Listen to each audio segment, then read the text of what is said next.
Hello, how are you guys doing today? My name is Anima and today we have a post-commentated Pokemon ORAS Wi-Fi battle for you all, this time against Parker.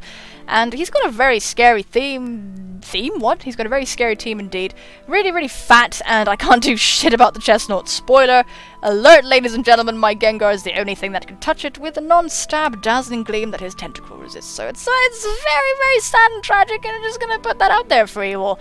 But yeah, folks, there'll be a question of the day at the end of the video, of course, as well. I will remind you that the like button exists, but you don't have to do anything with it. You don't have to.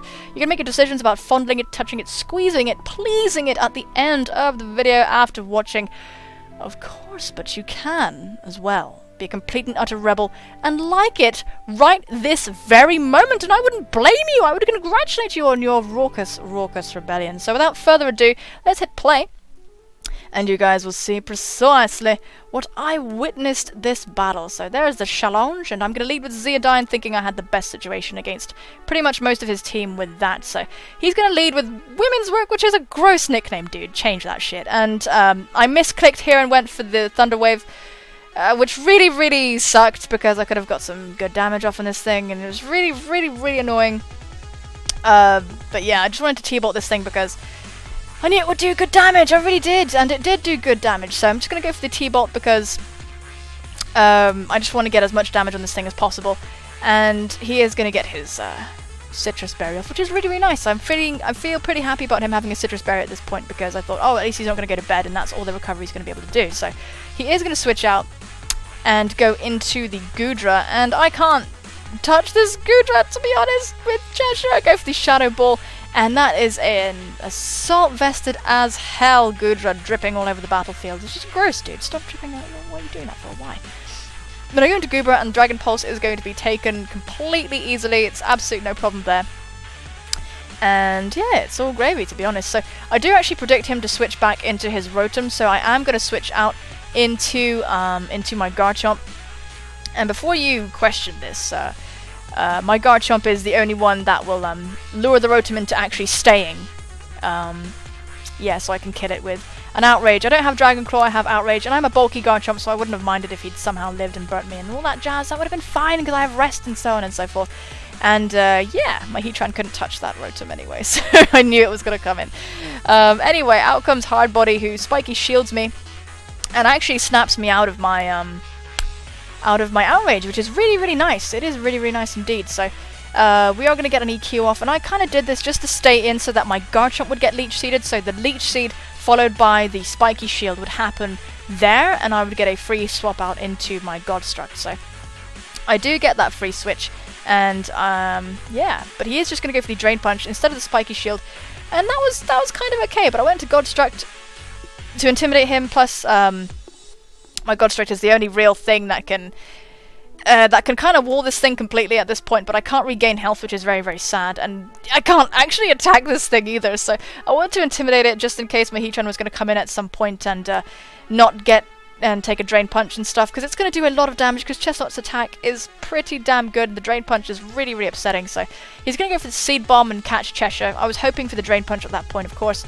and out comes Lopunny. I do go for the Dazzling Gleam, and this isn't going to do an awful lot to this Lopunny, not really, not at all, and it's going to Mega Evolve, and I really wish I'd switched into my Garchomp or my Gyarados, because I just really thought this wasn't going to be a Mega. I really thought it wasn't going to be a Mega, so I was just going to Sludge Bomb this thing and it was just going to die. But I thought it wouldn't be a Mega because I saw the Charizard, and I was like, Charizard's just not as good a Mega, you know? Charizard's just not as good when it's not a Mega. Not like Lopunny's kind of a bit more useful when it's not Mega, so anyway, so I went to intimidate him, and then I predicted that he'd switch out into this Chestnut, so that's why I went into Cheshire, and I knew he wasn't going to stay in, so I actually predict him to switch out again. I predict him to go out into Goodra, so I went into my Garchomp. So I'm going to go for the Outrage here, and I feel pretty sure that he's just going to stay in, because I've been double switching all over the place, so he's probably thinking that I won't do it now. Probably thinking that I will do it now, rather, and we are able to take this thing out with the Outrage, and that's really, really nice. But because Cheshire is so damaged, it's just not cool, man. It really isn't cool. So out comes this Lopunny, who does go for the Fake Out, And it's going to get some rough skin thingy-majiggy, and that's going to be okay. And at this point, I was honestly hoping that he would go for, not for the Ice Punch straight away, because I do have my Gyarados, but he's not going to predict, and he just goes for the Ice Punch. And that turns out okay for him. And this, I actually forgot that I was confused. I knew I could live on Ice Punch, but I forgot that confusion was a thing, so I unfortunately do lose that coin toss, and this Lopunny is going to get to live another day. I was also fearing that he might go for the return, so if I'd gone into my Gyarados and got smashed by like a return or something, that would have been extremely awful, and I would lose my big old massive sweeper, so... Unfortunately, Guard Jump is going to go down, but I do get the switch into Dolly. I went for the Bullet Punch, just to try and kill this thing, and he's going to switch out into Smog, who is going to take that, and I just had so much contempt for this, for this Charizard. I was like, why the fuck is it even here? It's like Dragon Dancing. Why? What is this? So I'm going to go into my Gyarados, just to intimidate this thing, and set it back to neutral, as he goes for the Dragon Claw, the non-stab Dragon Claw. And I thought, was this supposed to be a Charizard X with the Dragon Claw and the D-Dance and stuff? But he's going to go for the Dragon Dance, and I'm just going to smack it with a Waterfall and kill it, so... I was so confused by this Charizard. I was like, why? I deeply resented it because I had it mixed up with that Lopunny in terms of the whole Mega situation. So out comes this damn Lopunny once again, and I'm going to switch out right here, go into Cheshire, just to sack her off, because nobody wants to take a hit from this thing, and I can't switch in my Gyarados because my Gyarados is already there, so I can't intimidate it and all that jazz. But we're going to go into Dolly right now.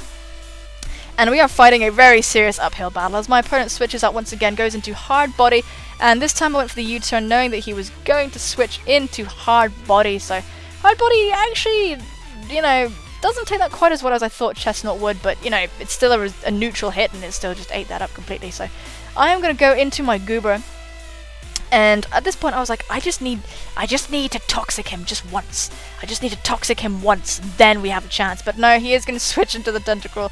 And I was afraid of this Tentacruel because this team is really susceptible to getting burnt, so I thought that he would just go for the knockoff, which is why I stayed in and went for the rocks, and he does go for the follow-up Scald, as I went for the Earth Power just to see how much it would do.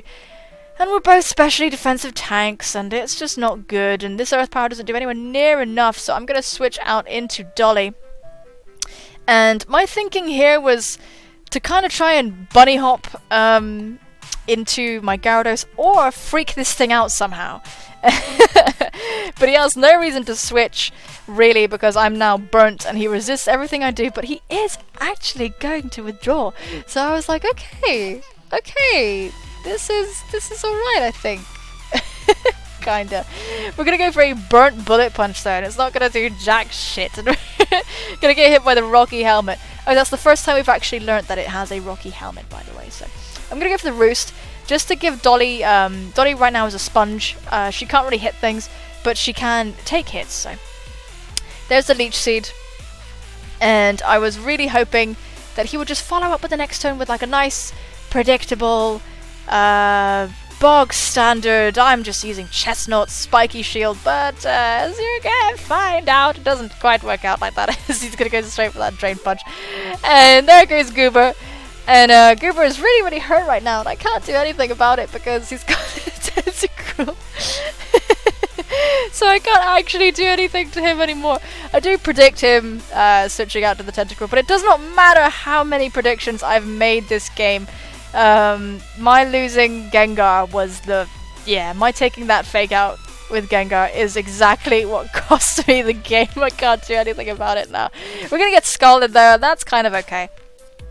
And Dolly is just gonna sit here and slowly die. And at this point I was just kind of laughing hysterically to myself, so I knew this was a losing battle. But I'm gonna go for the U-turn here to try and get into my Gyarados, and at this point I'm just like, fucking YOLO, I'm just gonna set up forever.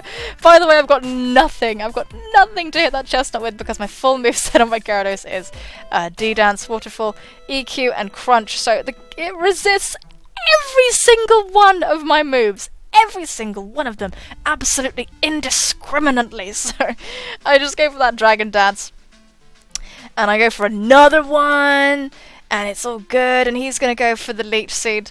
And as soon as he had the Leech Seed, as soon as that was a thing, it was completely GG because Leech Seed, and I'm gonna hit him, and I'll get Rocky Helmet damage anyway.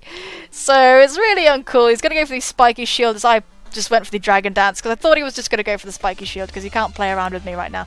And I suppose he doesn't know that I don't have Ice Fang, so he might just think I have Ice Fang, but actually he's completely won because I can't, like, I won't be able to get faked out and survive. So he goes so fucking cheeky. He goes for the double Spiky Shield, and that, oh my god. I was like, why, dude? Why? Because he could have just, like, Chestnut, a +3 D-Dance. Wait, no, what? A +3 Waterfall from a Mega Gyarados to a Chestnut is like, I think it does about 40% or something like that. But even so, I would have hit it, and then got Rocky Helmet, and then Leech Seed, and then died anyway. So I was just like, why, dude? And I had like a 10% HP Goober and like a 10% Caesar in the background. So I was like, why would you, why would you do that to me? But I don't know. I don't know if he was trolling me or I asked him afterwards. I was like, dude, that was such a dick move, and he just went. He was like, oh, well, it didn't work the first time, so I did it again. So I don't actually think he was trolling me. I think he just didn't realize that he was really lucky to get 2 Spiky Shields off. So, but anyway, thank you for the game, Parker. That Chestnut is a bastard and it completely walls my team. But you know, it's good actually to bump into Pokemon like that because you realize what the team lacks. And right now, my team, this team right here, it needs something to destroy shit like that. So we're gonna have to put on Aerial Ace on Caesar and get another special attacker in the mix. You know what I'm saying? Just to help my poor Gengar out because it all fell onto Gengar's shoulders. And it just didn't work out. But regardless, thank you so much for the game, Parker. It was an absolute pleasure, even if that last Spiky Shield was a little on the unnecessary side there. But yes, so guys, today's question of the day is: do you prefer sort of loud or quiet? And this doesn't have to be extremes of the two things. This is just like a, you know, like, do you prefer like just like a loud, busy environment or like a more quiet kind of, you know, that kind of thing? And I must say I do definitely, absolutely, beyond a shadow of a doubt, prefer a quiet environment because, yeah, I'm quite a, I don't know, I wouldn't say I'm a quiet person, but I just prefer a quiet environment, so I'd say, yeah, quiet over loud a lot, which is probably kind of weird for you guys to hear because I'm always yelling and screaming in these videos, so yeah, thank you so much for watching, guys. You guys are absolutely wonderful and your support is so very, very appreciated as always. Thank you very much. Take care of yourselves and I will see you soon, my friends. Bye-bye!